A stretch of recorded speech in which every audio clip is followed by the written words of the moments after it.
Dans l'évangile d'aujourd'hui, nous avons entendu les auditeurs de Jésus un peu, non seulement sceptiques, mais un peu provoquants, et un peu difficiles et un peu moqueurs. Or, il s'agit dans cet évangile de 3 épisodes, on peut dire. On parle de la manne de Moïse, du pain de vie du Seigneur, et puis le Seigneur nous promet la résurrection à la fin des temps, à la fin de notre vie, et aussi, il sait que nous serons sauvés que par la grâce. Jésus, donc, s'offre pour être le sauveur de tous.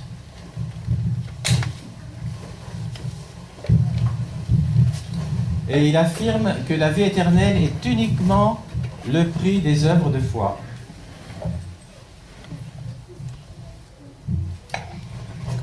Oui. Merci. Et il décline à ses auditeurs qu'il leur donnera plus que Moïse ne leur a donné. La foule, indécise, incrédule, demande à Jésus encore de nouveaux prodiges. Nous voulons bien croire en vous, dit ces hommes.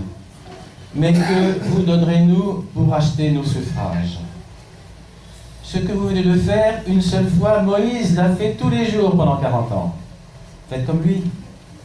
Il rêve à la suite du Sauveur une vie facile, toute de jouissance et de sécurité matérielle. Et admirez la réponse de Jésus. Qu'est-ce que Jésus va dire? En vérité, je vous le dis, Moïse ne vous a pas donné le pain du ciel, c'est mon Père qui vous donne le vrai pain du ciel.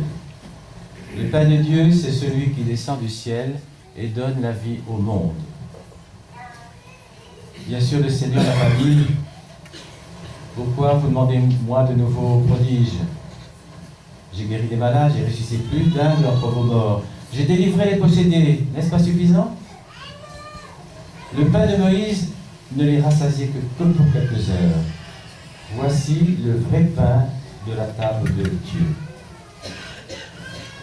C'est le pain de la vraie vie, il donne la vie pour l'éternité. Écoutez la foule s'écrier, donnez-nous de ce pain. Ce pain, c'est moi, reprend Jésus, je suis le pain de vie. Il ajoute, mais je vous l'ai dit, vous m'avez vu et vous ne croyez pas. Et vous rappelez-vous qu'un jour il a dit, le Seigneur, heureux ceux qui n'ont pas vu et qui ont cru. Ce n'est donc pas pour déconcerter la foi, c'est pour l'aider au contraire, qu'il dissimulera sa présence réelle eucharistique sous des apparences étrangères. L'œil verra moins l'homme, la foi discernera plus clairement Dieu. L'Église est là, où l'Eucharistie est célébrée, et membre de l'Église est celui et celle qui y prend part, car c'est dans l'Eucharistie que le Christ est avec nous jusqu'à la fin du monde, selon sa propre promesse. L'Eucharistie, source de toutes les grâces, fonde la conception eucharistique de l'Église et fait voir dans toute Église locale, ayant son évêque à la tête, l'Église de Dieu. Et Jésus, le pain de vie, il nous s'offre à nous tous pour être le sauveur de tous. Jésus promet, de la part de son Père, parce qu'il a toujours fait la volonté de son Père, de ressusciter quiconque aura cru en lui. Alors c'est à nous de choisir pour être contre lui. Le Seigneur a dit qu'il n'est pas avec moi et contre moi. Le Seigneur est très direct, très miséricordieux, mais il est exigeant. Le Père Céleste nous a aimés jusqu'à nous donner son Fils unique,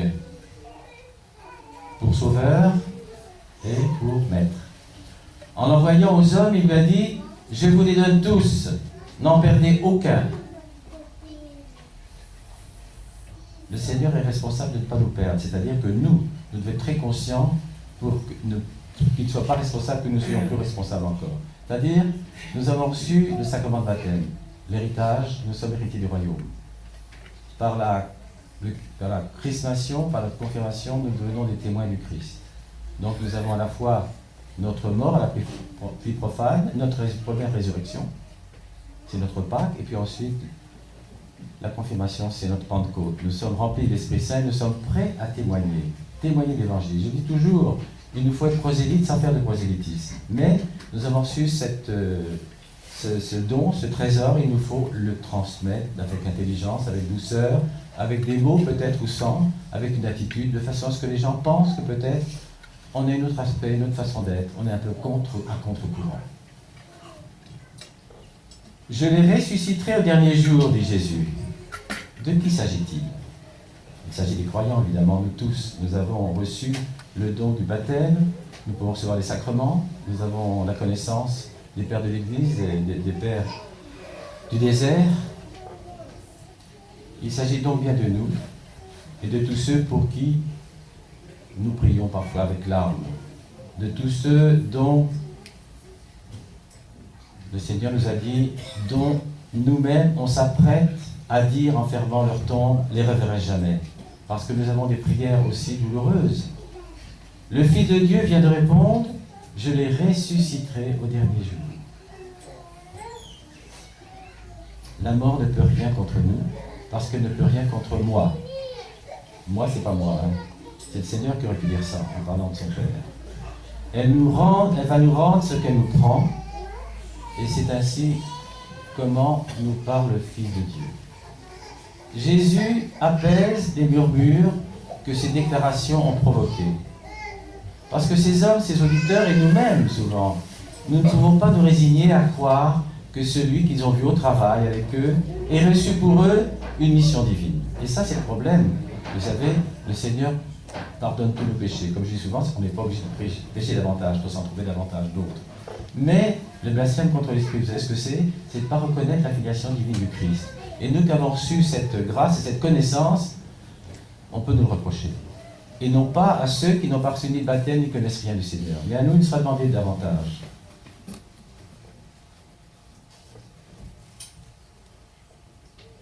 Donc, ces auditeurs, parfois nous ne pouvons pas nous faire à l'idée que pour venir au secours de sa créature, le Créateur puisse se présenter à nous sous les apparences humbles et modestes. N'est-ce point là ce Jésus, fils de Joseph, dont nous avons connu le Père, et la Mère, qui dit « Je suis le pain vivant descendu du ciel ». C'est un peu fort pour eux quand même. C'est comme l'histoire de la Samaritaine. Vous vous souvenez, quand le Seigneur demande à la Samaritaine « Donne-moi à boire », elle est très surprise, et ensuite il dit « Je te donnerai l'eau qui les altère pour toujours ». Elle se pose des questions, elle dit « Mais qui est cet homme-là » Elle est sceptique, comme elle est provocante déjà, elle joue un petit peu avec lui, elle lui dit « Mais qu'est-ce que ça veut dire ?» Et bien sûr, quand il change complètement de conversation, il va décaler l'histoire. Il va dire « Va chercher ton mari ». Il est un peu décontenancé de Seigneur en ce moment-là. Alors, elle dit « C'est pas le mari ». Il dit « T'as bien raison, parce qu'effectivement, l'homme avec lequel tu vis n'est pas ton mari. Et les 5 ou 6 autres qui t'ont précédé ne sont pas tes maris non plus. » Alors là, elle est très intéressée, elle dit « C'est donc un prophète ». Puis alors, la suite, vous comprenez qu'elle a compris enfin qu'est-ce que c'était que de toucher à la foi et de recevoir cette soif qui ne tarit jamais. Et Jésus, aujourd'hui, nous dit encore à ses auditeurs, mais à nous, que nul ne peut croire en lui sans le secours de la grâce. Donc, on a vu le pain de vie, qui nous ressuscite ensuite, au nom du Père, parce que c'est le Père qui fait tout, et maintenant, on ne peut pas être sauvé sans le secours de la grâce. Je ne rejette personne, a dit le Seigneur. Vous avez entendu, venez tous. Mais pour aller à lui, il faut trouver le chemin. Il faut sortir des ténèbres, de l'ignorance et du doute. Vous regardez le devoir à accomplir, le sacrifice à faire, la victoire à remporter, tout ça, ça paraît bien lourd. Et vous dites, je ne puis me décider à cet effort, parce qu'on a des efforts, mais qui ne durent pas. Le Seigneur aujourd'hui nous demande est-ce que nos efforts durent. D'où nous viendra la lumière? Eh bien, c'est notre Père Céleste qui vient de la lumière, qui éclaire les révélations évangéliques. Apprenons donc tous à discerner en nous les opérations du Père Céleste. Qu'est-ce que c'est que cette bonne inspiration qui nous surprend? Qu'est-ce que c'est ce bon mouvement que nous éprouvons soudain? C'est votre Père qui vous montre son Fils. C'est au moment de la prière, c'est parfois long à démarrer la prière. Souvent, on nous demande de lire peut-être un passage de l'Évangile, n'importe qui vous tombe sous la main, et essayer de se mettre dans une prédisposition, et comme dit Samaker, fais comme tu veux, et donne ce que tu veux, et ce que je veux. Et tu tends les mains, et la prière arrive. Et ce bon mouvement, eh bien, il arrive. C'est notre Père qui nous montre son Fils et qui nous conduit à lui. Alors, pour une fois, laissons-nous faire, et vous réussirez, vous arriverez. Je suis très heureux d'être avec vous aujourd'hui, comme je suis souvent avec vous d'ailleurs. Je serai encore dimanche prochain, avec Abouna Bishoy et nos prêtres. Certains ont dû s'absenter. nous avons fait une assemblée générale et puis nous avons évoqué aussi aujourd'hui et demain et toujours la figure nouvelle mais déjà bien marquée du 118e successeur de Sama, le pape d'Alexandrie, le 118e, Tawadros II, le Dieudonné, vous savez, Tawadros, Théodoros II, et il a une attention particulière pour la France, parce que la France est une grande métropole, et la France elle est un peu turbulente, pas seulement les événements autour de nous et au-delà de nous, mais aussi dans l'Église. Parce que les turbulences aussi, elles viennent de ceux qui croient qu'ils croient, et de ceux qui pensent qu'en tant que croyants, ils appliquent leur façon d'aimer Dieu et d'aimer le prochain.